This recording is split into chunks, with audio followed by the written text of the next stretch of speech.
October 20, 1944. The American invasion fleet appeared off the coast of Lady Island in the Philippines just after dawn. That afternoon, General Douglas MacArthur waded ashore at Red Beach and made his famous broadcast, "I have returned." Within hours, American forces had captured Tacloban airstrip. The runway was badly damaged, but engineers went to work immediately. By October 27, P-38 Lightning fighters were landing on 2,500 feet of Marston matting. The airstrip was operational. Now it had to be defended. The 211th Anti-Aircraft Artillery Automatic Weapons Battalion arrived at Tacloban on October 23, 1944. The unit had a distinguished history. Originally formed as the 2nd Battalion of the 208th Coast Artillery Regiment, a Connecticut National Guard unit, it had been called to federal service on January 6, 1941. The battalion trained at Camp Edwards in Massachusetts. On February 18, 1942, the unit departed San Francisco aboard the USS Smithsonian bound for the Pacific. They arrived in Brisbane, Australia on March 9, 1942. For 30 months, the 211th defended rear area installations across the Southwest Pacific. Australia, New Guinea, the Dutch East Indies. The battalion saw limited combat but gained extensive experience with its weapons. When the unit arrived at Leyte, it was equipped with some of the most advanced anti-aircraft systems in the American arsenal.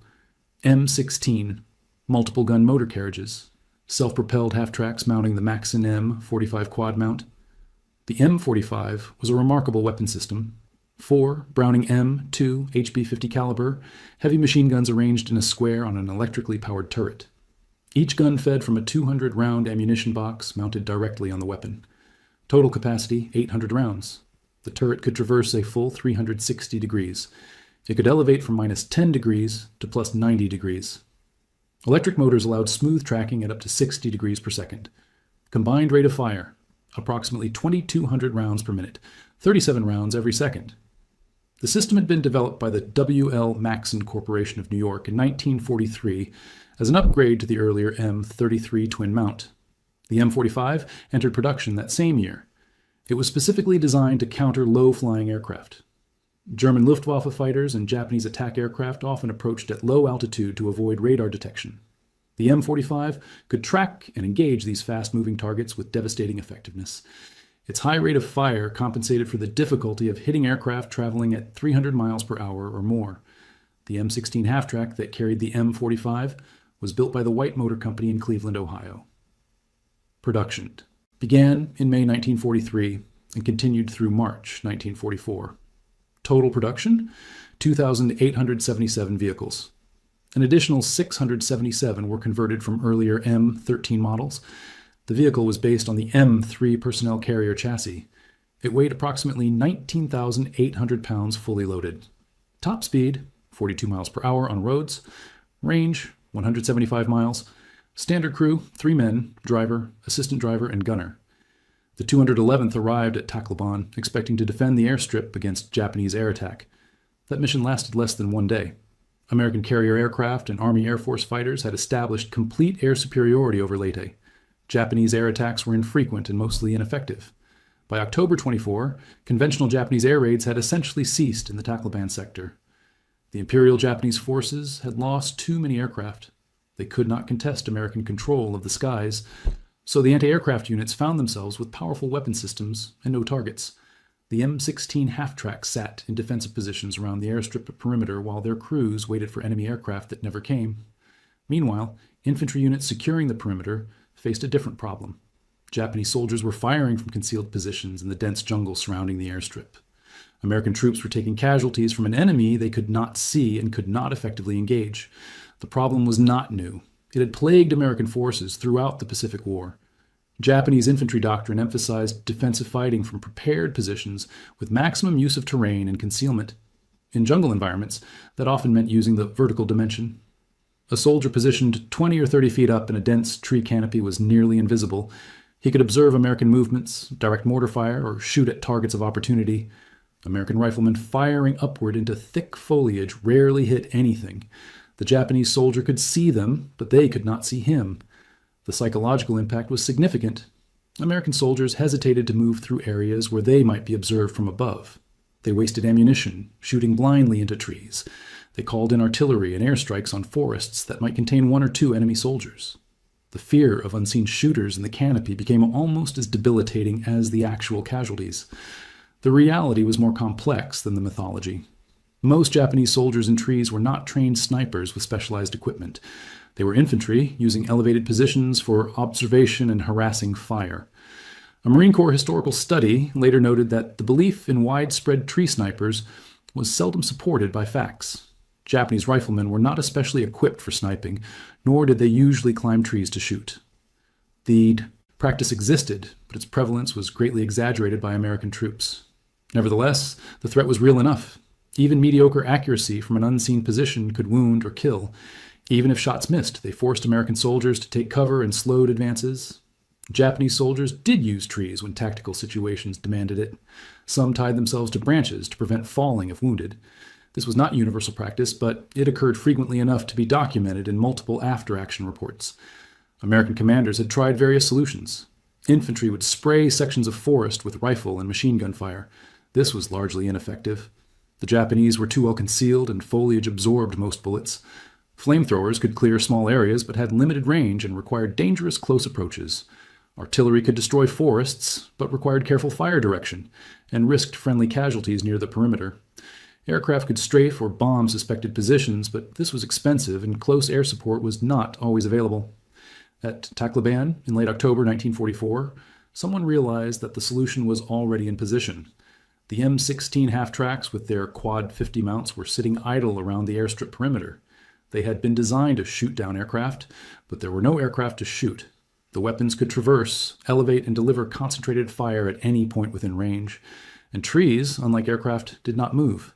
The 50 caliber M2 Browning machine gun was one of the most powerful weapons in the American infantry arsenal. Muzzle velocity, 2,900 feet per second. Muzzle energy, approximately 13,000 foot-pounds. A single round could penetrate 1 inch of armor plate at 500 yards. It could punch through concrete blocks. It could disable vehicle engines. 4 guns firing together delivered that destructive power 37 times every second. What it could do to wood was devastating. The first documented use of the M45 against ground targets at Tacloban occurred in late October 1944. Infantry units reported taking fire from the tree line north of the airstrip.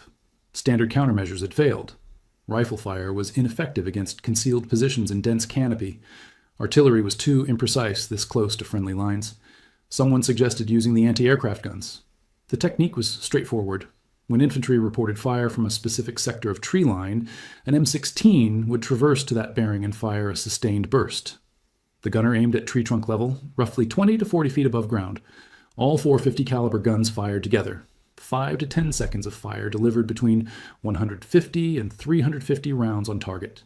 The effect was immediate and dramatic. Trees disintegrated. Hardwoods, 18 to 24 inches in diameter, were cut through at trunk level. Branches exploded into splinters. Anything concealed in the canopy either fell or was hit by flying debris. Japanese soldiers who had felt safe in elevated positions discovered those positions were suddenly untenable.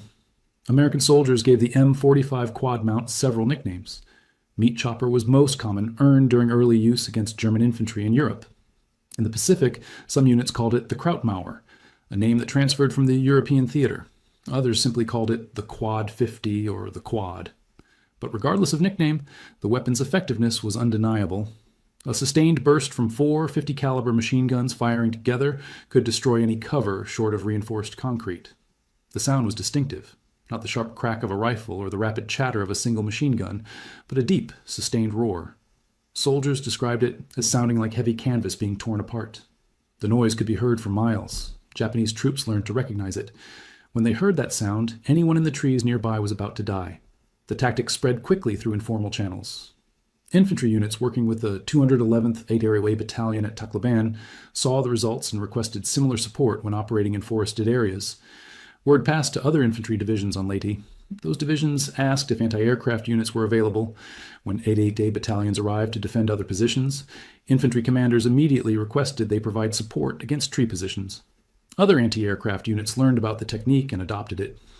The 209th 8th AW Battalion, which operated near Manila starting in February 1945, used the same method. A photograph dated February 5th, 1945, shows Battery A of the 209th with their M16 half-track and crew at Manila. The caption notes the vehicle was used for both anti-aircraft defense and ground support. By late 1944, the practice had become standard procedure throughout American anti-aircraft units in the Philippines. The Japanese response was immediate. After-action reports from Japanese units specifically mentioned American use of heavy automatic weapons against tree positions. One report from the 16th Division, recovered after the war, noted that positions previously considered safe, such as elevated observation posts, had become extremely dangerous. The report described American automatic weapons with rates of fire exceeding 1,000 rounds per minute based on observed tracer density. Japanese infantry commanders adapted their tactics. They stopped using trees for sustained firing positions.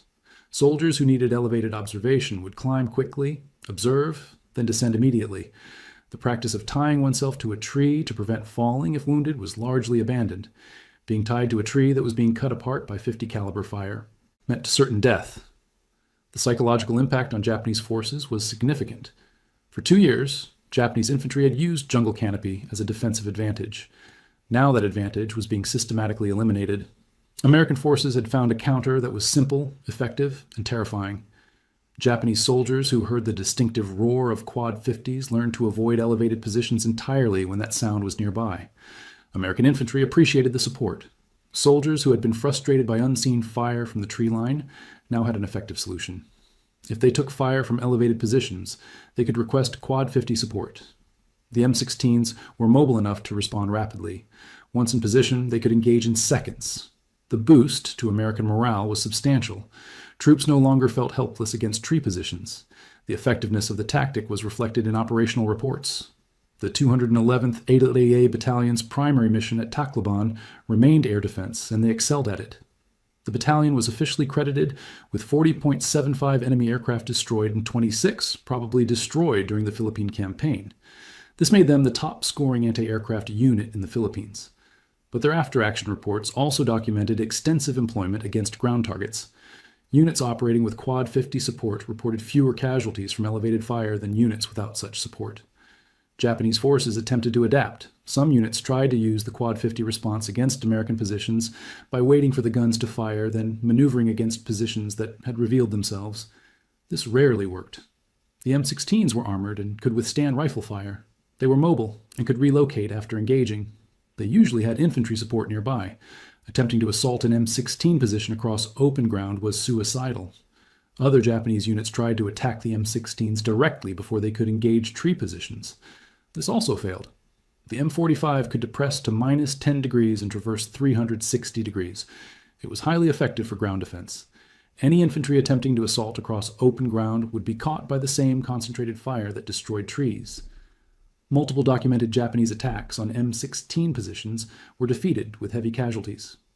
By January 1945, when American forces landed at Lingayen Gulf on Luzon, the use of M16 half-tracks against ground targets had become standard operating procedure.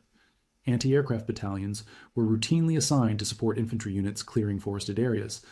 The mission was understood: provide air defense when needed, provide ground support when air defense was not required. The Luzon campaign represented the largest land operation in the Pacific War. General Walter Kruger's 6th Army landed over 200,000 troops against Japanese defenses commanded by General Tomoyuki Yamashita. Yamashita had approximately 250,000 troops on Luzon, but faced impossible odds. American naval and air superiority was complete. Japanese supply lines had been severed. The Imperial Japanese forces could not reinforce or resupply their Philippines garrison. Yamashita understood he could not win. His strategy was to delay American forces as long as possible, tying down troops that might otherwise be used against Japan itself. To accomplish this, Yamashita divided his forces into 3 groups positioned in defensible terrain. The Shobu Group, numbering approximately 152,000 men and commanded by Yamashita personally, defended northern Luzon from mountain positions. The Shimbu Group, with 80,000 men, defended the mountains east and southeast of Manila. The Kembu Group, with 30,000 men, defended Clark Field in the western mountains. Each group was expected to fight from prepared positions, using terrain to maximum advantage. American forces attacking these positions needed every available source of firepower. Infantry advancing through jungle-covered mountains faced Japanese soldiers fighting from caves, bunkers, and concealed positions. Artillery provided crucial support, but could not reach all targets. Airstrikes helped, but were weather-dependent and required careful coordination to avoid hitting friendly forces. Direct fire support from tanks and tank destroyers was valuable, but vehicles could not always reach mountainous terrain. Anti-aircraft units with M45 quad mounts provided mobile, responsive fire support that could reach positions other weapons could not effectively engage. The M16s could traverse rough terrain that stopped heavier vehicles. They could set up quickly and engage targets within seconds. They could deliver concentrated fire that destroyed cover and suppressed enemy positions. This made them valuable assets for infantry commanders dealing with Japanese defensive tactics.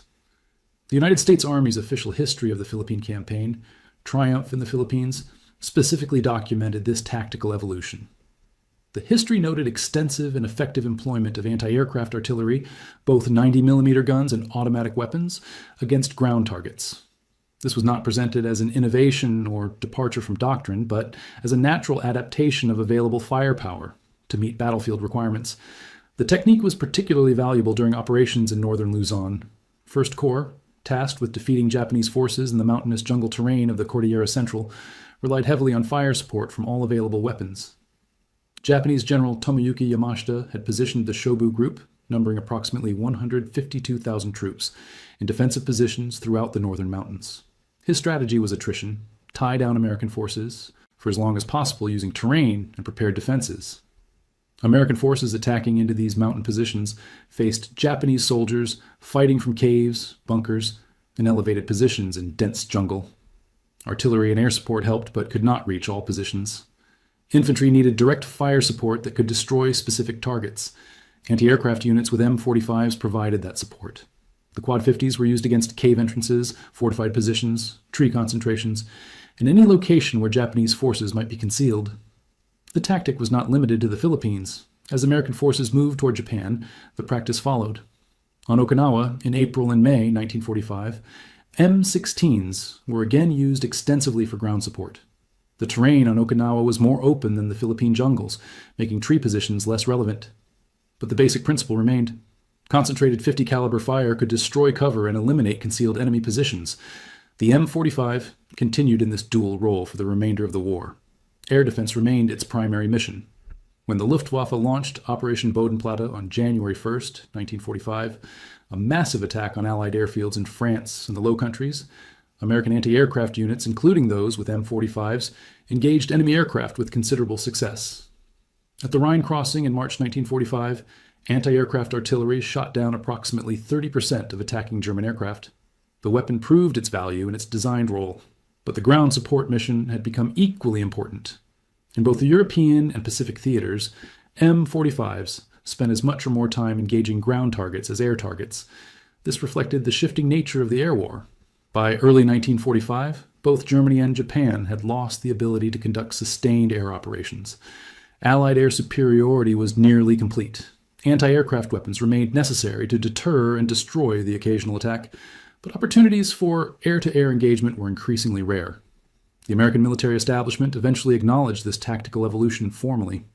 In March 1945, the Army Ground Forces issued a tactical bulletin describing the use of M45 quad mounts against fortified positions. The bulletin noted that these weapons had been employed effectively against enemy personnel and trees in the Southwest Pacific area. It recommended that anti-aircraft units be prepared to provide support to infantry against ground targets when air threat was minimal.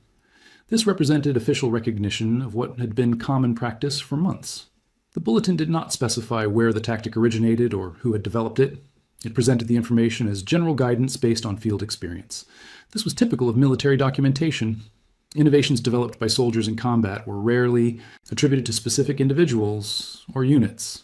Tactics emerged, proved effective, spread through informal channels, and eventually became part of formal doctrine without acknowledgement of origins. The 211th AW Battalion continued operating in the Philippines through the end of hostilities. The unit participated in operations on Leyte, Samar, and Luzon, earning campaign participation credit for the Southern Philippines and Luzon campaigns. One soldier from the battalion, Milas Ray Benfield from North Carolina, received the Asiatic Pacific Theater Campaign Medal with 5 Bronze Service Stars for Papua, New Guinea, East Indies, Southern Philippines, and the Luzon campaign. He also received the Distinguished Unit Badge and Purple Heart. He was discharged from the battalion, Battery D, on July 23, 1945. After the Japanese surrender, in August 1945, American forces began returning home. Anti-aircraft units, having seen limited action in their primary role during the final months of the war, were among the first to be deactivated. Many battalions were disbanded within months of the surrender. Records suggest the 211th AAAW Battalion was likely deactivated in late 1945, though the exact date is not documented in readily available sources. The M45 quad mount, however, continued in American service well beyond World War II. The weapon system proved its value in multiple roles and remained in the inventory for decades. The M45 quad mount, however, continued in American service well beyond World War II. The weapon system proved its value in multiple roles and remained in the inventory for decades. The operational employment of the M45 required significant logistical support. Each gun fired at approximately 500 rounds per minute. With 4 guns firing together, a 10-second burst consumed over 300 rounds. The 800-round basic load lasted less than 4 minutes of sustained fire. This meant M16 crews needed constant resupply to remain effective. Ammunition consumption rates during active operations could reach several thousand rounds per day per vehicle. The 50 caliber ammunition itself was substantial. Each round weighed approximately 4 ounces. An 800-round load weighed approximately 200 pounds. The ammunition was belt-fed, with belts loaded into 200-round boxes. Each box weighed approximately 50 pounds when full. Reloading all 4 guns required handling 4 boxes totaling 200 pounds of ammunition. This was a 2-man job under combat conditions. American logistical systems could handle these requirements because they were designed for scale. Supply ships brought ammunition forward to advanced bases, smaller vessels and landing craft moved it to beach dumps. Trucks carried it to forward supply points. From there, unit vehicles picked up ammunition and delivered it to gun positions. The system moved millions of rounds of 50 caliber ammunition across thousands of miles of ocean and hundreds of miles of jungle terrain. The M16's mobility was crucial to its effectiveness. The half-track design combined wheels at the front with tracks at the rear. This provided better cross-country performance than wheeled vehicles while being faster and lighter than fully tracked vehicles. The M16 could travel on roads at 42 miles per hour, allowing rapid repositioning. Off-road, it could traverse terrain that would stop most wheeled vehicles. The track system distributed weight effectively, reducing ground pressure and allowing movement through soft soil and mud that would bog down trucks. The vehicle's range of 175 miles was adequate for tactical repositioning, but required refueling for extended operations. The M16 used gasoline, which was readily available through American supply systems but presented fire hazards. The fuel tank held 60 gallons. Fuel consumption varied with terrain and speed, but averaged roughly 8 miles per gallon. This meant the practical operational radius was approximately 50 to 60 miles before refueling became necessary. Crew comfort was minimal. The M16 was an open-topped vehicle. The gunner sat in an armored tub surrounded by ammunition boxes and gun mounts. The driver and assistant driver sat forward in the cab. There was minimal protection from weather. Rain, heat, and insects were constant problems in the Pacific. The vehicle provided no sleeping accommodations. Crews lived in tents or other field shelters when not operating the vehicle. Maintenance requirements were significant.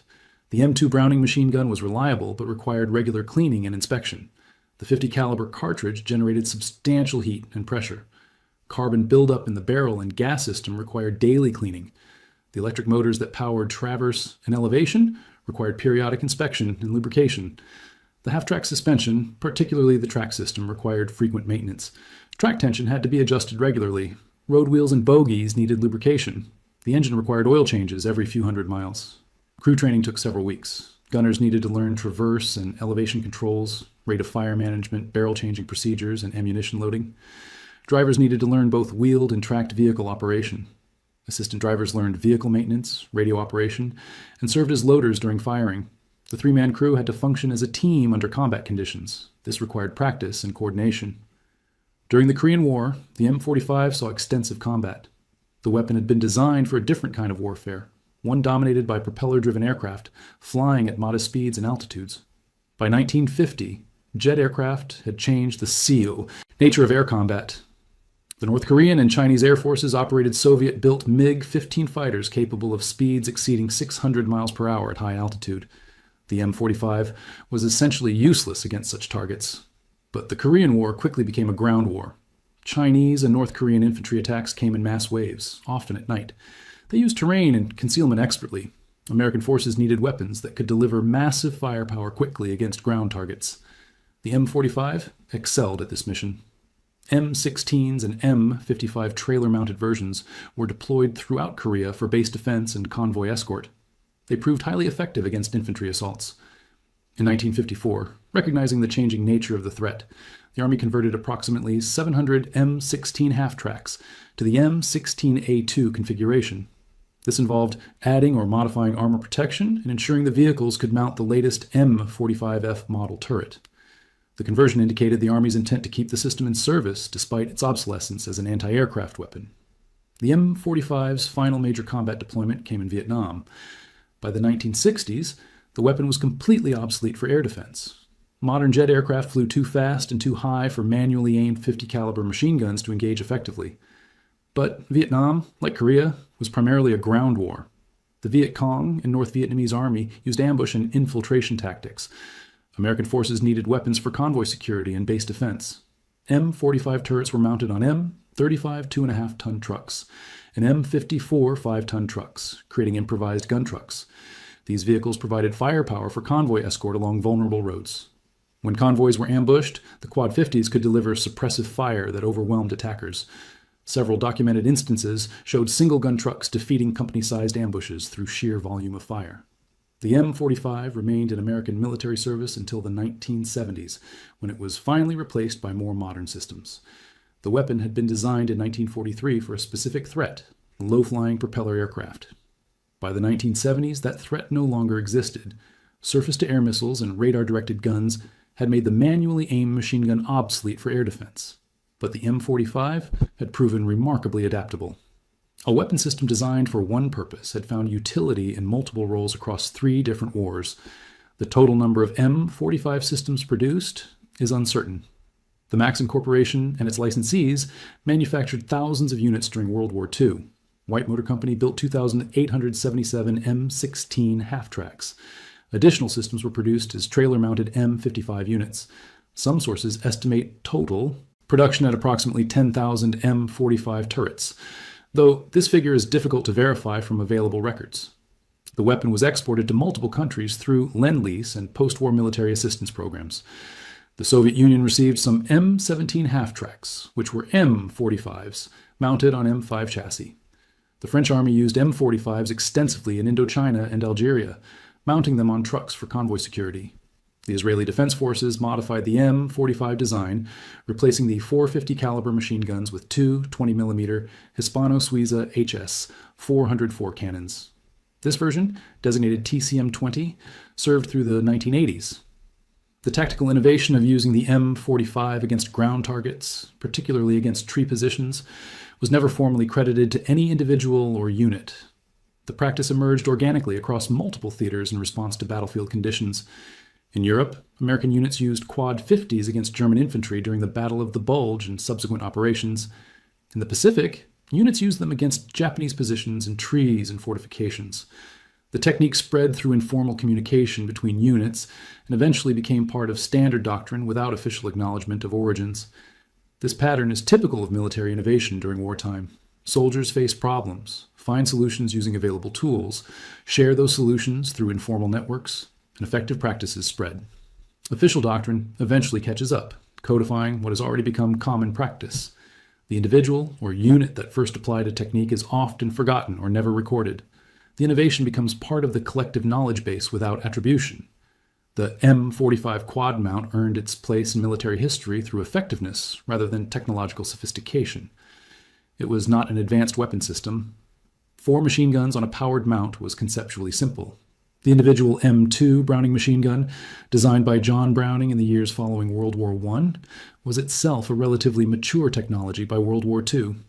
The innovation was in the integration, combining 4 guns with a powered turret, adequate ammunition capacity, and mobility on a half-track chassis.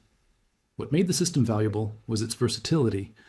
Designed for anti-aircraft work, it proved equally effective against ground targets, light enough to be mobile, powerful enough to destroy most field fortifications, simple enough to be operated by a crew with limited training, reliable enough to function in harsh conditions, from European winters to Pacific jungles. Not sophisticated, but functional. The psychological impact of the weapon was as important as its physical effects. The sound of a Quad 50 firing was distinctive and terrifying. Soldiers on both sides learned to recognize it. For American troops, it meant Powerful support was available. For enemy troops, it meant any position within range could be destroyed in seconds. That psychological effect shaped tactical decisions. Japanese soldiers abandoned tree positions, not just because they were being killed, but because the presence of quad 50s made those positions psychologically untenable.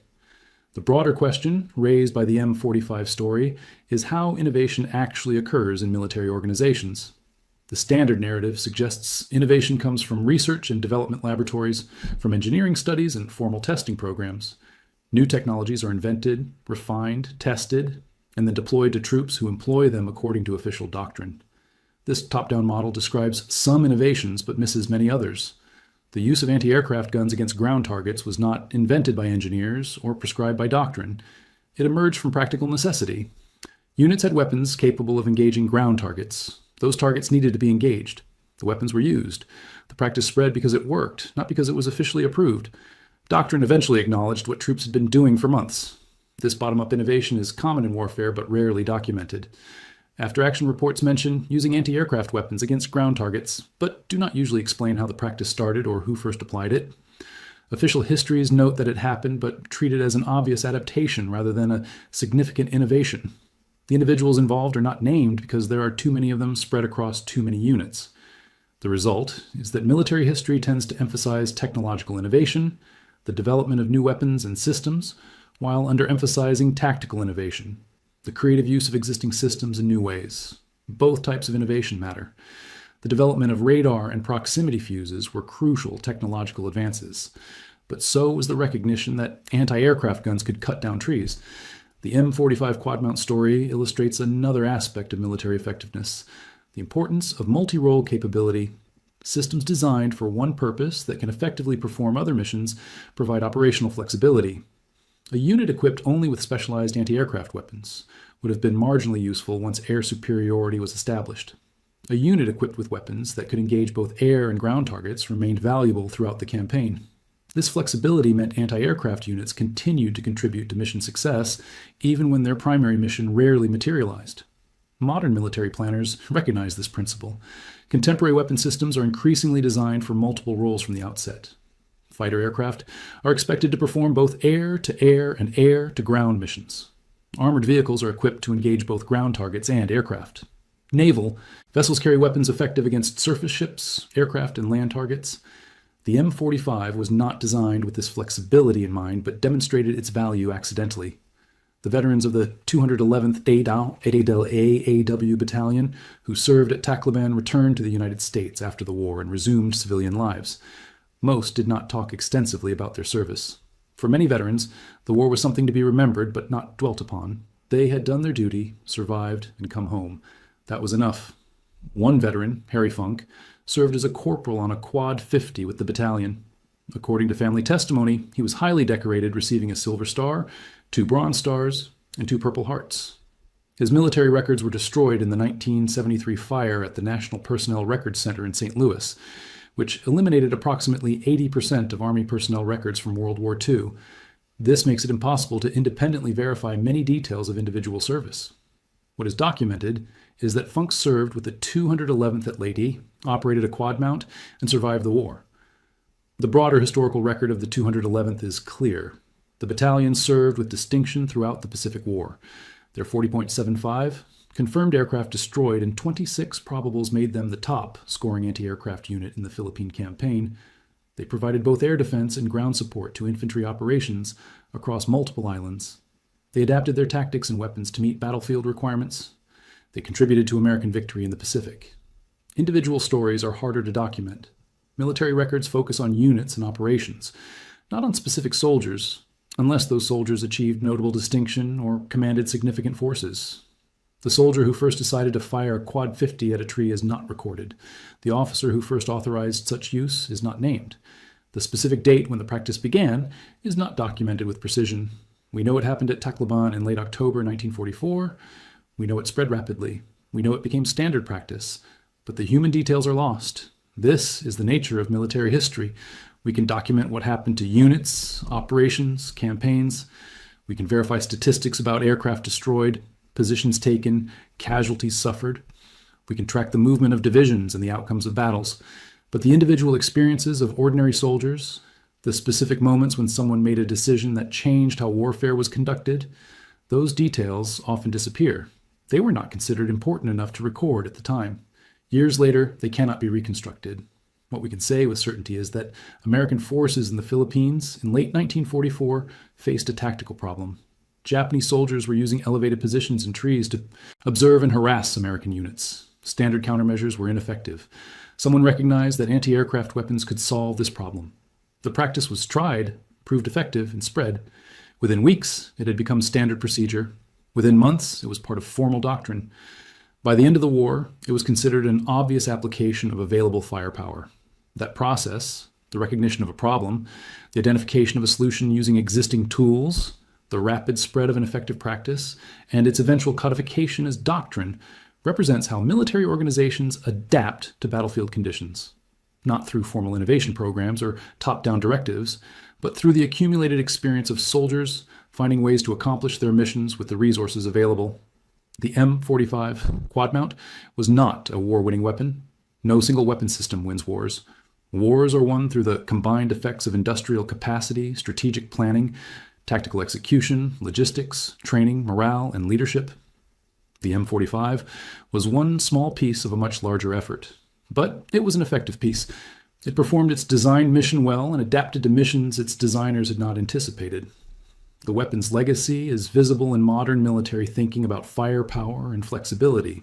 Contemporary doctrine emphasizes the importance of systems that can perform multiple roles. An aircraft that can only engage other aircraft is less valuable than one that can engage both aircraft and ground targets. A missile system that can only engage one type of threat is less valuable than one with broader capabilities.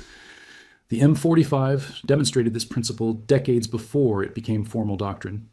The tactical innovation of using anti-aircraft weapons against ground targets, particularly against positions in trees, represents a type of military adaptation that occurs constantly but is rarely documented or celebrated.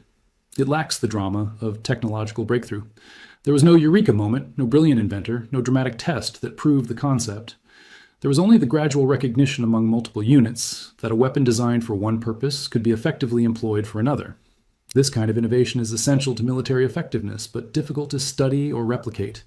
It emerges from the experience and judgment of soldiers facing actual combat conditions. It cannot be planned in peacetime or prescribed by doctrine. It happens when people with practical problems and available tools recognize connections that were not obvious to the system's designers. A tree is not an aircraft, but both are elevated targets that can be destroyed by concentrated fire. The story of the M45 in the Pacific demonstrates the importance of allowing tactical flexibility at the unit level. If American anti-aircraft units had been rigidly restricted to air defense missions only, a valuable resource would have sat unused while infantry struggled with a problem those units could have solved. Instead, commanders at battalion and battery level were allowed to employ their weapons as battlefield conditions required. This flexibility meant weapon systems remained useful even when their primary mission rarely materialized. Modern military organizations continue to struggle with this balance. Doctrine provides necessary structure and ensures units can operate effectively as part of larger forces. But overly rigid doctrine can prevent adaptation to unexpected conditions.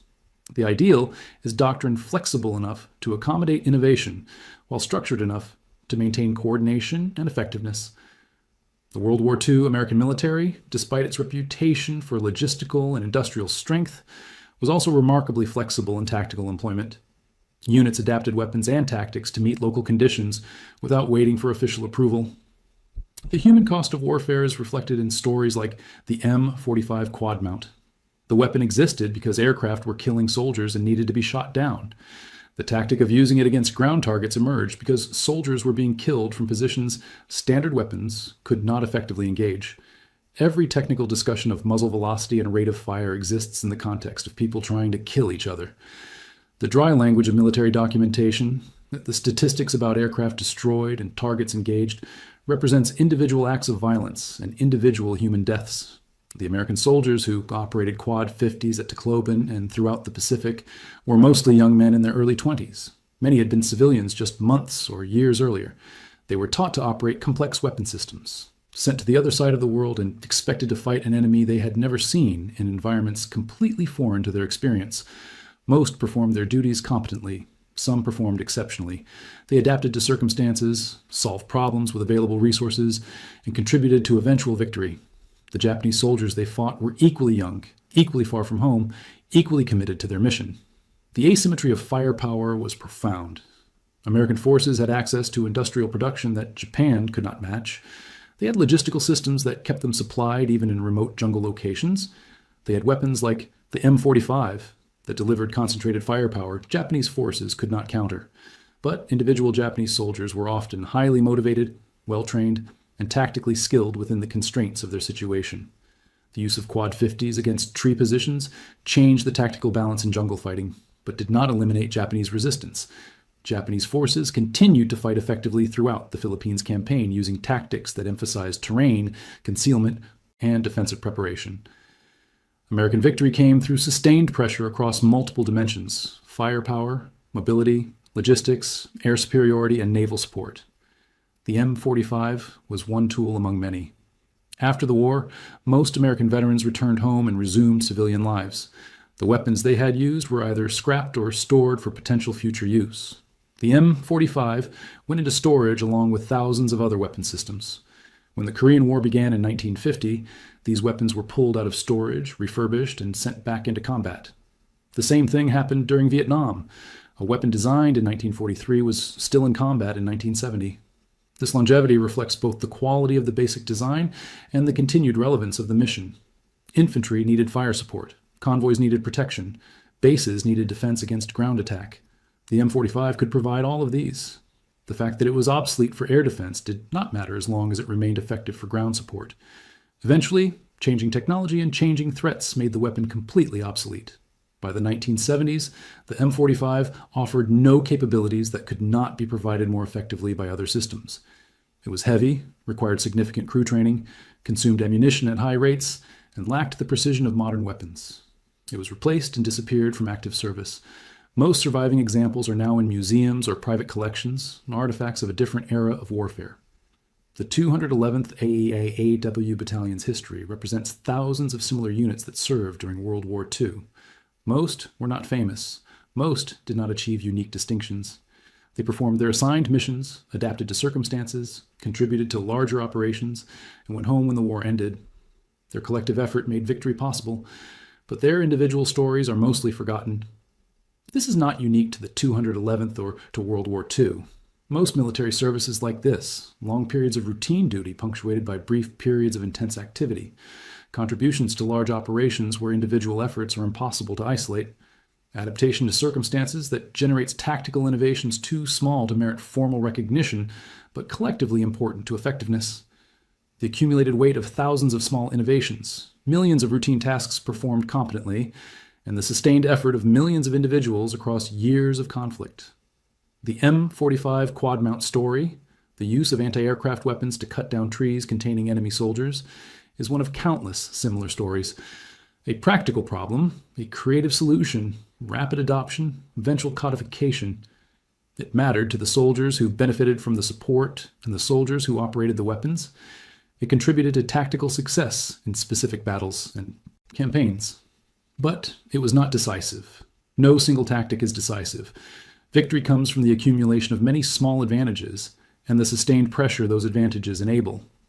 If there is a lesson in this story, it is that military effectiveness requires both technological capability and tactical flexibility.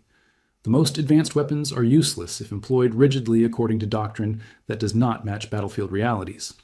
Conversely, tactical creativity cannot compensate for fundamental technological or numerical inferiority.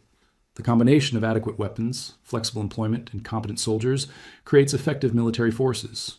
The American military in World War II had all three. The M45 quad mount was a good weapon. American commanders allowed it to be employed flexibly. American soldiers operated it effectively. The result was tactical success in specific situations and contribution to strategic victory in the larger campaign.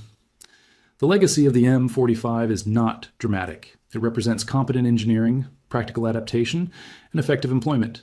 It solved the problems it was designed to solve and proved useful for additional missions its designers had not anticipated. It served for decades across multiple wars and multiple roles. Eventually, it became obsolete and was retired. This is the life cycle of most successful weapon systems. Not revolutionary, but effective. Not glamorous, but reliable. Good enough to matter when it mattered. That is how most military history actually works. Not through brilliant innovations that change everything, but through steady accumulation of capabilities that collectively enable success. The M45 quad mount and its use against Japanese positions in trees is one thread in that larger tapestry. Worth remembering, worth understanding, but not more important than it actually was. If you found this story compelling, please take a moment to like this video. It helps us share more forgotten stories from the Second World War. Subscribe to stay connected with these historical accounts. Each one provides insight into how warfare actually functioned and how soldiers actually adapted to circumstances. Leave a comment below telling us where you're watching from. Thank you for watching, and thank you for keeping these stories alive.